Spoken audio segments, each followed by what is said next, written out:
কিছু কিছু রহস্য আমাদের আশেপাশেই গড়ে ওঠে। আমাদের দৈনন্দিন জীবনে ধীরে ধীরে সেটা শেকড় গেড়ে বসে আর ক্রমাগত ডালপালা মেলে বেড়ে চলতে শুরু করে। তখন তাকে আর নিতান্ত মনের ভুল কি কল্পনা বলে উড়িয়ে দেওয়া সম্ভব হয় না। এই ধরুন, আপনার পাশের বাড়ি বা রাস্তা পেরিয়ে যে মাঠে রোজ ছেলেমেয়েরা খেলে বেড়ায়, কিংবা আপনার অফিসের ঠিক পাশের অফিস বিল্ডিংটা, বা হয়তো আপনার দোকানের উল্টো দিকের সেই দোকান ঘরটা, যেটা বহুকাল যাবৎ বন্ধই দেখে আসছেন আপনি। রহস্য তথা অলৌকিকতার বিচরণ সর্বত্র হতে পারে। কোথায় কোন অভিশপ্ত অতীত ধাওয়া কেড়ে বসে আছে তা কে বলতে পারে।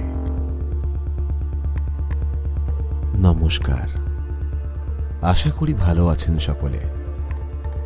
প্রত্যেকবারের মতো আরও একটি নতুন গল্প নিয়ে এই সপ্তাহেও চলে এসেছি আমি, সৌভিক। যদি এমনই আরো নতুন নতুন গল্প শুনতে চান তবে সাবস্ক্রাইব করে পাশে থাকুন এই চ্যানেলের। আর গল্প ভালো লাগলে শেয়ার করুন আপনার প্রিয়জনের সঙ্গে। আর হ্যাঁ, বেল আইকনটি প্রেস করতে ভুলে যাবেন না যেন। আজকের এই গল্পটি আমরা নিয়েছি বিভা পাবলিকেশন থেকে প্রকাশিত সংকলন গল্প.com এই বইটি থেকে। বইটি সংগ্রহ করার লিংক রইল নিচের ডেসক্রিপশন বক্সে। চলুন তবে প্রবেশ করি আরও একটি আতঙ্কের প্রহরে। তবে আর বেশি কথা না বলে শুনে নেওয়া যাক আজকের গল্প। শুরু হচ্ছে লেখিকা অনন্যা দেব রায়ের লেখা কাহিনী, বেড নাম্বার 666।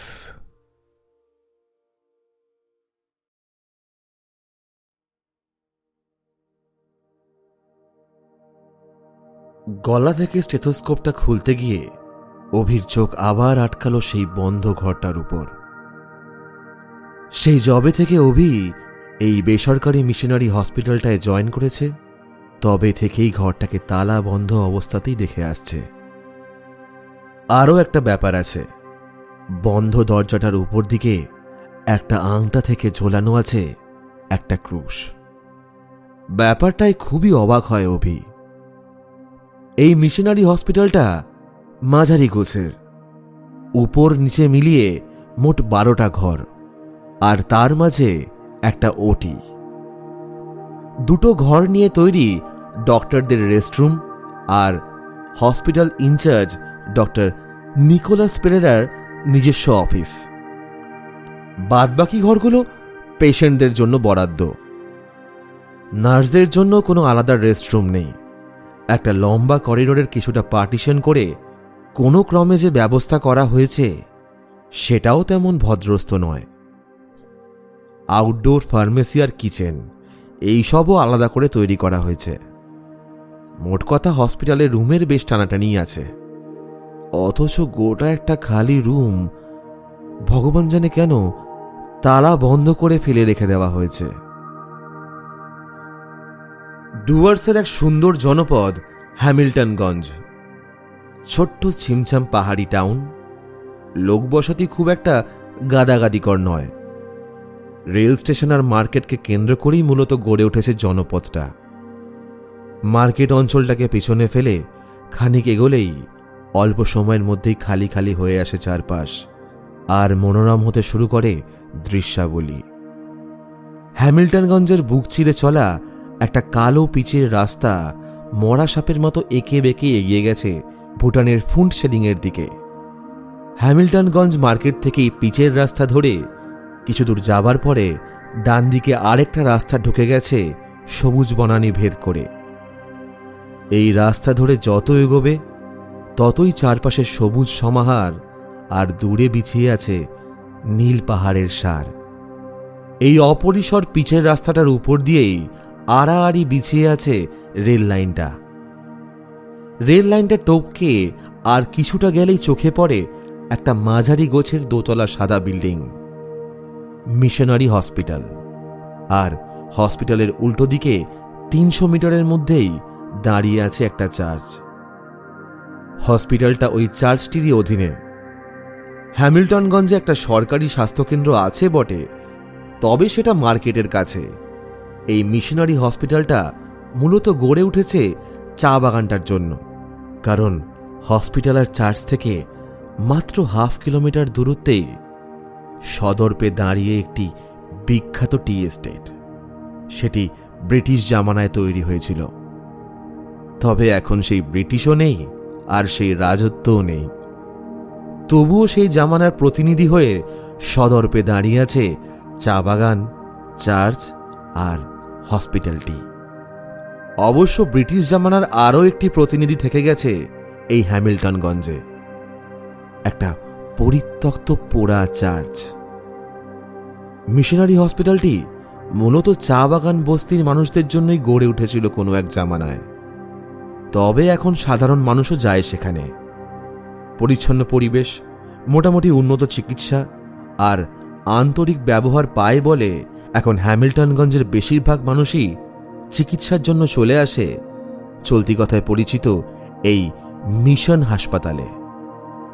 ডাক্তারি পাশ করবার পর সরকারি চাকরিতে তেমন সুবিধা না করতে পেরে অভি এই মিশনারি হসপিটালটায় মাস 6 হলো জয়েন করেছে। হসপিটালে জয়েনের কিছুদিনের মধ্যেই অভির চোখে পড়েছিল ওই ফাঁকা ঘরটা।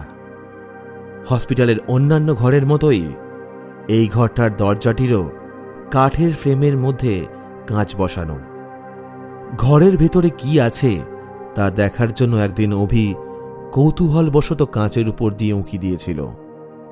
যদিও কাঁচের উপর ধুলোর পুরু আস্তরণ পড়েছে, তবুও অভি দেখতে পেয়েছিল ফাঁকা ঘরের মাঝ বরাবর একটা লোহার বেড ছাড়া আর কিছুই রাখা নেই। অদ্ভুত ব্যাপার। এই নিয়ে একবার অভি ওয়ার্ড বয় রবার্টকে প্রশ্নও করেছিল, কিন্তু অভির প্রশ্নে রবার্টের মুখে ভয়ের ছায়া পড়েছিল। বুকে বড় করে ক্রুশ এঁকে বলেছিল, ওই ঘরে বেড নাম্বার 666 রাখা আছে স্যার। কিন্তু এর বেশি আর কিছুই বলেনি রবার্ট। তারপর থেকে অভিকে দেখতে পেলেও রবার্ট যেন ইচ্ছে করেই এড়িয়ে যেত। অভির মনে হয়েছিল রবার্ট যেন ভয় পাচ্ছে, কিন্তু কেন? আর ওই বেডটার নাম্বার 666 বা কেন? কি রহস্য লুকিয়ে আছে ওই বেডটাকে কেন্দ্র করে?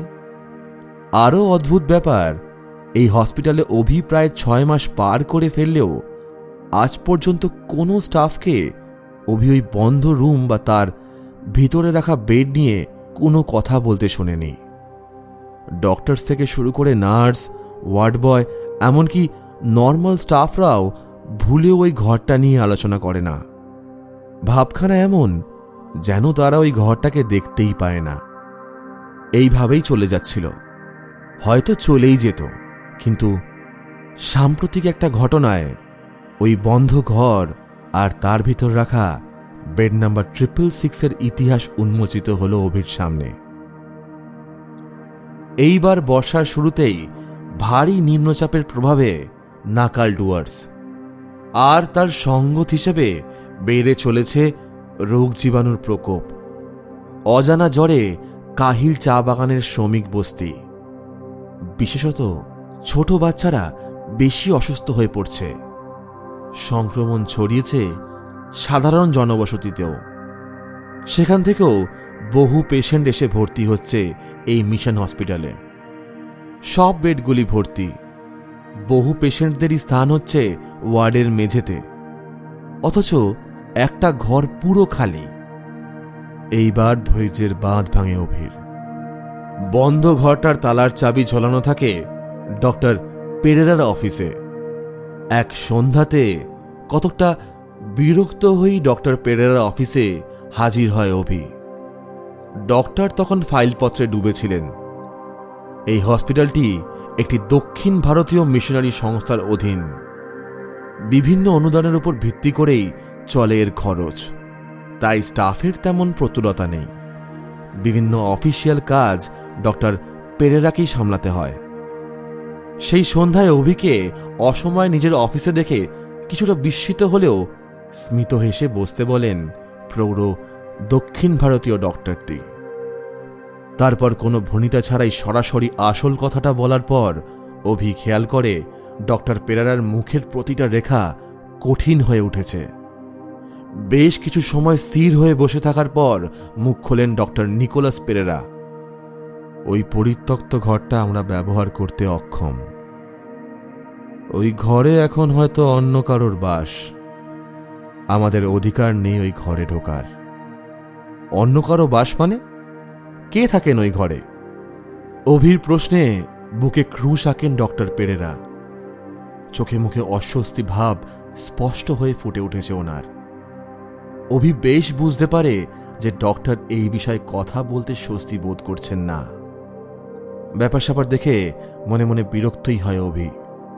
সেদিনের ওয়ার্ড বয় অশিক্ষিত রবার্ট আর আজ এই উচ্চশিক্ষিত ডক্টরের আচরণের মধ্যে বিশেষ অন্তরায় খুঁজে পায় না সে। মরিয়া হয়ে অভি আবার বলে, ওই ঘরে একটা খালি বেড ছাড়া তো আর কিছুই নেই। মুহূর্তেই অসন্তোষ মুখটা থমথমে হয়ে যায় ডক্টর পেরেরা। রুক্ষ গলায় বলেন, তুমি ওই ঘরে উকি দিয়েছ নাকি? মাথা নামিয়ে জবাব দেয় অভি। জীবনে দ্বিতীয়বার এই ভুল করবে না। তুমি জানো না এতে তোমারই বিপদ বাড়বে। কিন্তু আমি তো কিছুই বুঝতে পারছি না স্যার। একটা ঘর অকারণে খালি পড়ে আছে আর অসহায় পেশেন্টরা বিভিন্ন ওয়ার্ডের মেঝেতে শুয়ে কষ্ট পাচ্ছে। এর মানেটা কি? বেশ, তবে মানেটা তোমায় বুঝিয়ে বলি। থমথমে গলায় বলতে শুরু করেন ডক্টর পেরেরা। এই হ্যামিল্টনগঞ্জে আগে যেমন বহু ব্রিটিশ পরিবারের বাস ছিল, ঠিক তেমনই বেশ কিছু অ্যাংলো ইন্ডিয়ান ফ্যামিলিও বসবাস করত এখানে। তবে স্বাধীনতার আগে বা পরে বেশিরভাগ ব্রিটিশ পরিবারগুলি স্বদেশে ফিরে যায়, নয়তোবা অন্য কোথাও গিয়ে নতুন করে বসবাস শুরু করে। তেমনি ওই সকল অ্যাংলো পরিবারগুলো সময়ের সাথে সাথে বিভিন্ন জায়গায় ছড়িয়ে পড়ে। শুধু থেকে যায় রড্রিগেজ ফ্যামিলি। যতদূর জানি ওরা আদতে পর্তুগিজ বংশভূত ছিল। তা শোনা কথা হল, এই রড্রিগেজ পরিবারের একমাত্র সন্তান ফিলিপ জন্ম থেকেই একটু রুক্ষ স্বভাবের ছিল। লেখাপড়ায় আগ্রহ বিশেষ ছিল না তার। ওর প্রকৃতি ছিল নিষ্ঠুর।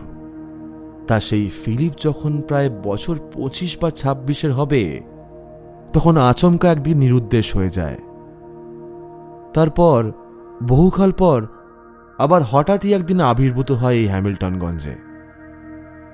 ততদিনে ফিলিপের মা বাবা দুজনেই অতি বৃদ্ধ। ফিলিপও ততদিনে প্রায় বছর 40-এর। স্বভাব তার আরও রুক্ষ হয়েছে। কথাই বলে না কারো সাথে, এমনকি নিজের মা বাবার সাথেও না। সুতরাং সে এতগুলো বছর কোথায় ছিল, কি করছিল, তা কেউই ঠিকভাবে জানতে পারে না। ফিলিপ রড্রিগেজ যখন পুনরায় হ্যামিল্টনগঞ্জে ফিরে আসে, ততদিনে আমিও ওই হসপিটালটার ইনচার্জ হয়ে এসে গেছি এখানে। মানে হলো, আমি সেই ফিলিপকে বেশ কিছু বছর নিজের চোখেই দেখেছি।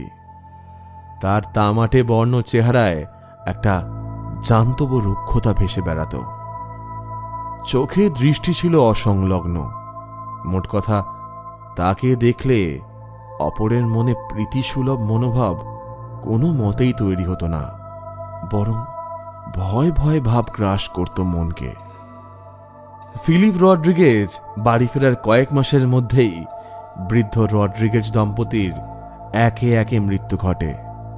আর এর ফলে স্থানীয় মানুষের মনে ধারণা জন্মায় যে নিজের পিতা মাতার মৃত্যুর জন্য হয়তো ফিলিপই দায়ী। তারপর থেকে স্থানীয় মানুষেরা ফিলিপকে পুরোপুরিভাবে এড়িয়ে চলতে শুরু করে। অবশ্য তার আরেকটা কারণ হল ওর হাতে আঁকা একটা অশুভ ট্যাটু। অশুভ ট্যাটু? সেটা আবার কি? অনেকক্ষণ পর মুখ খোলে অভি। তুমি কোডেক্স গিগাসের নাম শুনেছ? ডক্টর পেরেরার প্রশ্নে না সূচক মাথা নাড়ায় অভি। তবে পেরেরা স্যার মনে হয় তা খেয়ালও করেননি। নিজের মনে কতকটা যেন বেখেয়ালেই বলে যেতে থাকেন, এটা একটা বইয়ের নাম, ল্যাটিন ভাষায় লেখা, মূলত বাইবেলের কথাই লেখা আছে এতে। বইটা পুরোটাই হাতে লেখা। আজ থেকে প্রায় 700 বছর আগে চেক প্রজাতন্ত্রের কোনো এক সাধু এক গুরুতর অপরাধ করে মৃত্যুদণ্ড পান। উনি মারা যাবার আগে নিজ হাতে লিখে যান এই কোডেক্স গিগাস। কিন্তু অদ্ভুত ব্যাপার হলো, ওই বইটির একটি গোটা পাতা জুড়ে একটা অদ্ভুত দর্শন ব্যক্তির ছবি আঁকা আছে। লোকমতে প্রচলিত ওই অদ্ভুত ছবিটি নাকি স্বয়ং শয়তানের বাস্তব চিত্র। কিন্তু পবিত্র ধর্মগ্রন্থে শয়তানের ছবি থাকাটা খুবই অস্বাভাবিক একটা ব্যাপার। সেই জন্যই কোডেক্স গিগাসকে বলা হয় ডেভিলস বাইবেল। অনেকের মতে এই বইটি নাকি অসম্পূর্ণ, কারণ বইটির অনেকগুলি পাতা নাকি মিসিং। আর বিজ্ঞানীরা মনে করেন ওই হারিয়ে যাওয়া পাতাগুলিতেই নাকি ছিল গোপন সব তন্ত্রের কথা, স্বয়ং শয়তানের আরাধনার কথা। তা ফিলিপের ডান হাতের পাতার প্রায় 3 আঙুল নিচে মোটামুটি ইঞ্চি চারেকের একটা ট্যাটু আঁকা ছিল, যেটা প্রায় কোডেক্স গিগাসে পাওয়া শয়তানের বাস্তব চিত্রের অনুরূপ। একজন খ্রিস্টানের হাতে এমন খ্রিস্টান বিরোধী ছবি থাকা খুবই অস্বাভাবিক। তাছাড়া ফিলিপ কোনোদিনও চার্চে যেত না। দিন রাত নিজেকে গৃহবন্দী করে রেখে দিত প্রায়। কি খেত, কি করত, কেউই জানত না। এইসব থেকে স্থানীয় মানুষের ধারণা হয় ফিলিপ শয়তানের উপাসক। হয়তো সে নিরুদ্দেশ থাকা গোটা সময়টাই শয়তানের উপাসনা করেই অতিবাহিত করেছে। স্থানীয় মানুষের মনে ধারণা জন্মায় যে ফিলিপ ফিরে আসার কারণে নিশ্চয়ই হ্যামিল্টনগঞ্জে কিছু অশুভ ঘটনা ঘটতে চলেছে। ফিলিপের মা বাবার মৃত্যুর পর এই ধারণা আরও দৃঢ় হয়। এর কিছু মাস পর থেকে সত্যিই হ্যামিল্টনগঞ্জে এক অনভিপ্রেত ঘটনা ঘটতে শুরু করে। চা বাগানের বস্তি থেকে ছোট বাচ্চারা নিখোঁজ হতে শুরু করে একে একে। আর দিন দুয়েক পর তাদের প্রায় রক্তশূন্য মৃতদেহ পাওয়া যেত আশপাশের ঝোপ জঙ্গল থেকে। এই সবের পিছনে যে ফিলিপেরই হাত আছে এমন সন্দেহ মানুষের মনে দৃঢ় হতে শুরু করে। তারপর এক সন্ধ্যায় যশ নামের 1 বছর দশেকের এক বাচ্চা নিরুদ্দেশ হতেই চা বাগানের মানুষজন কতকটা সন্দেহ বসে আর কতকটা রাগেই হামলা করে ফিলিপের বাড়ি। দরজা ভেঙে ফিলিপের বাড়িতে ঢোকার পর যে দৃশ্য দেখা যায় তাতে স্তম্ভিত হয়ে যায় সকলে। প্রায় অন্ধকার একটা ঘরে টিমটিমে কয়েকটি বাতি জ্বালিয়ে মেঝেতে বসেছিল ফিলিপ। ঘরের বদ্ধ বাতাসে ভেসে বেড়াচ্ছিল এক অস্বস্তিকর আষ্টে গন্ধ। ফিলিপের সামনে মেঝের ওপর আঁকা ছিল এক জ্যামিতিক নকশা, লাল রঙের নকশা। আর অল্প দূরেই পড়েছিল যশের তাল গোল পাকানো মৃতদেহটা। মৃত যশের হাতের কবজিতে গভীর কাটা দাগে তখনও জমাট বাঁধা রক্তের ছাপ স্পষ্ট। যশের দেহ থেকে রক্ত নিয়েই ফিলিপ ওই নকশাটা এঁকেছিল। বাতাসে ভাসা আষ্টে গন্ধটা রক্তেরই। সাধনা করছিল ফিলিপ, শয়তানের সাধনা।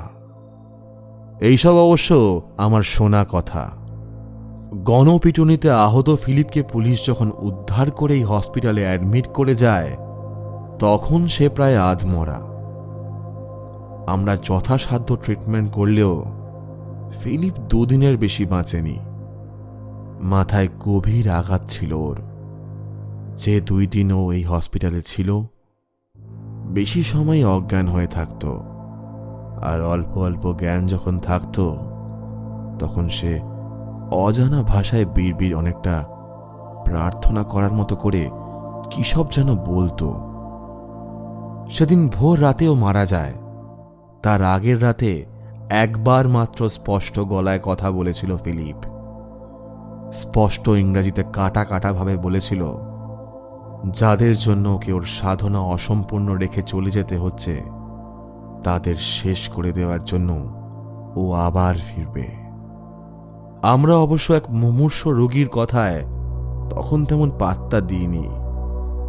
পরদিন ভোর 3:30 নাগাদ ফিলিপ মারা যায়, কিন্তু ওকে সমাধিস্থ করার সময় এক নতুন বিড়ম্বনার সৃষ্টি হয়। ফিলিপের 3 কুলে কেউ না থাকায় ওর সমাধির দায়িত্ব এসে পড়ে চার্চের উপর, কিন্তু স্থানীয় বাসিন্দারা তাদের সমাধিস্থানে ফিলিপকে জায়গা দিতে নারাজ হয়।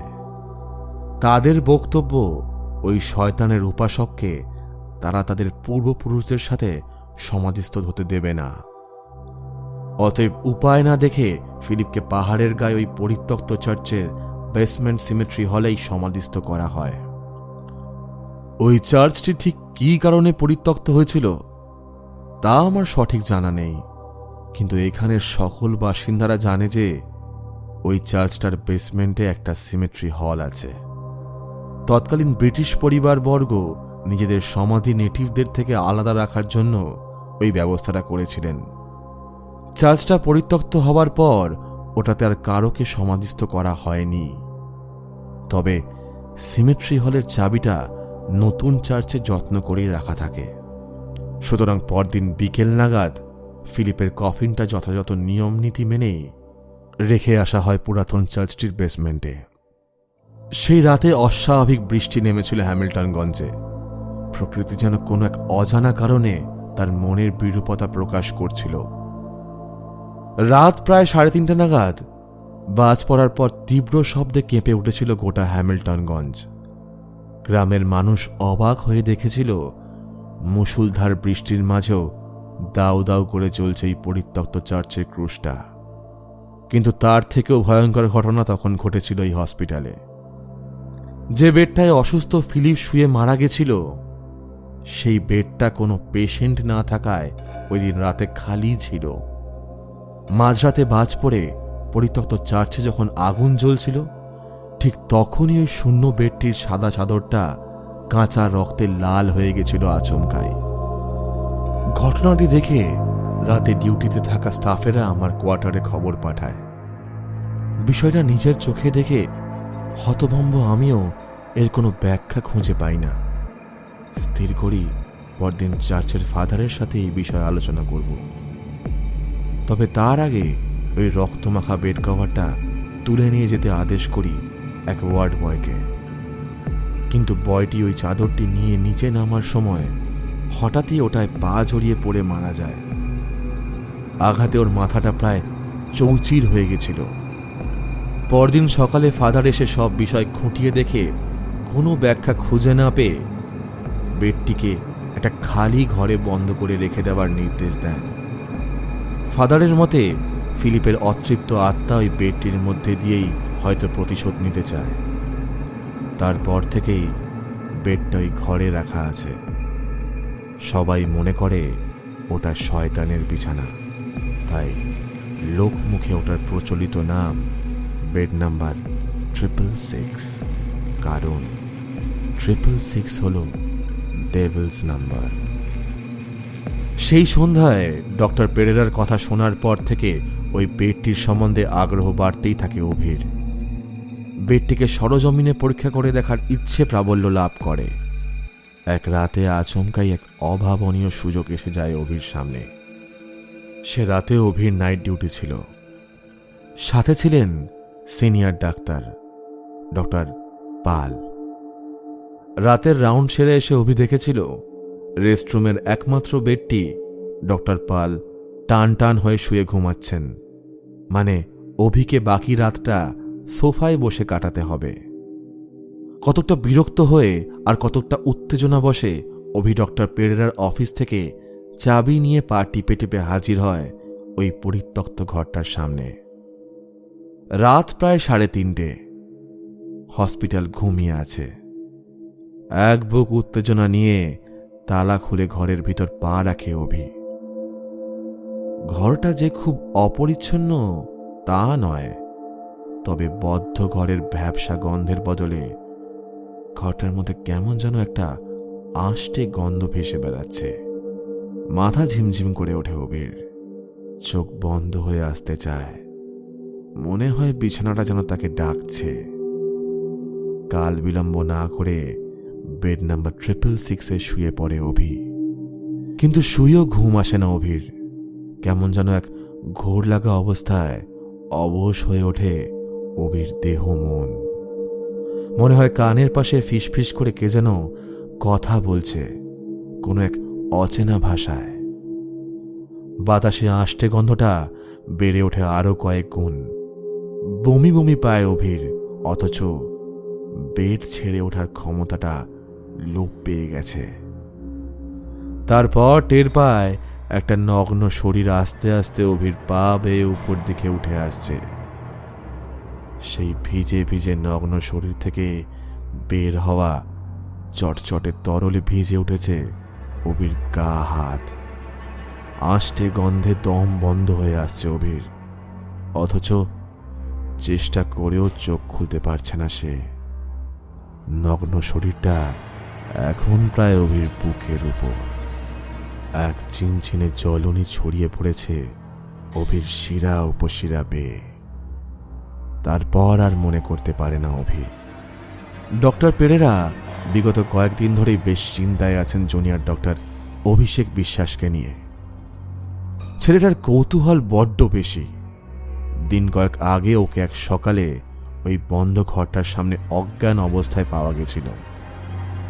ওর হাতে ওই ঘরটার চাবিটাও ছিল। বেশ বোঝা যাচ্ছিল আগের দিন রাতে নাইট ডিউটির সময় অ্যাডভেঞ্চারের টানেই হয়তো ঘরের ভেতর ঢুকতে গেছিল ছেলেটা।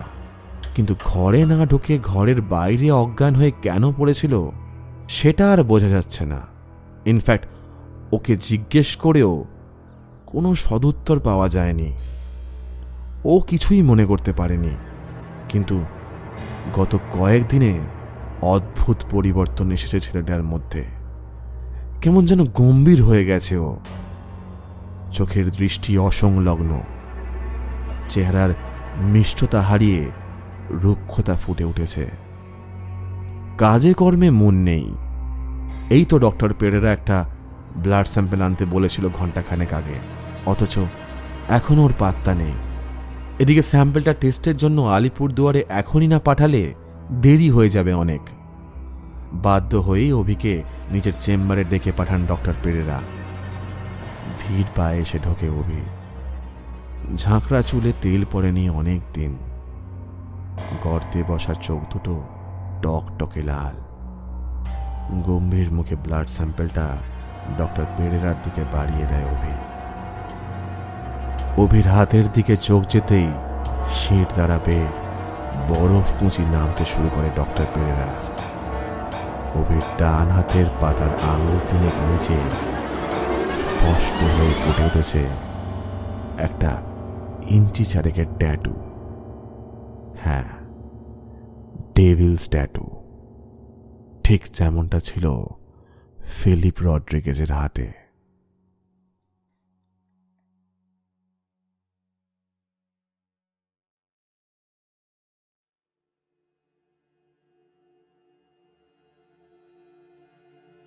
শেষ হলো আমাদের আজকের গল্প। লেখিকা অনন্যা দেবরায়ের লেখা কাহিনী বেড নাম্বার 666। লেখিকাকে অনেক ধন্যবাদ এই সুন্দর গল্পটি স্টোরি টেলারকে উপহার দেওয়ার জন্য। গল্প পাঠে ও পর্ব পরিচালনায় আমি সৌভিক, শব্দগ্রহণ ও আবহ সঙ্গীতে সুমন জয়, আর প্রচ্ছদ অঙ্কনে অভিব্রত। গল্পখানা কেমন লাগলো আমাকে জানান কমেন্ট করে। ভালো লাগলে একটা ছোট্ট করে লাইক ঠুকে দেবেন না হয়। আর অবশ্যই বন্ধুদের সঙ্গে শেয়ার করবেন। যদি এই চ্যানেলে নতুন এসে থাকেন এবং এখনও সাবস্ক্রাইব করে না থাকেন তবে এই বেলা করে ফেলুন। সেই সঙ্গে বেল আইকনটিও প্রেস করে দেবেন যাতে পরের গল্পের নোটিফিকেশন গিয়ে আপনার দরজায় কড়া নাড়তে দেরি না করে। আর আপনি সবার আগে শুনে নিতে পারেন স্টোরি টেলারের আগামী সমস্ত গল্প, কারণ আগামী সপ্তাহে আবার ফিরে আসব আরও একটি নতুন রোমাঞ্চকর গল্প নিয়ে। আপনিও কি চান আপনার লেখা গল্প আমার এই চ্যানেলে অডিও বুক আকারে আসুক? তবে দেরি না করে আপনার লেখা সেরা ভৌতিক, অলৌকিক অথবা থ্রিলার গল্প পাঠিয়ে দিন আমাদের অফিসিয়াল মেল আইডিতে। হতে পারে চ্যানেলের পরের গল্পটা আপনারই লেখা কোনো রোমাঞ্চকর কাহিনী। মেল আইডি পেয়ে যাবেন ডেসক্রিপশন বক্সে। চাইলে একাধিক গল্প পাঠাতে পারেন আমাকে। তবে আজকের মতো চললাম, কেমন? দেখা হবে আগামী সপ্তাহে আবার একটা নতুন গল্প নিয়ে। ততদিন ভালো থাকবেন, ভালো রাখবেন। নমস্কার।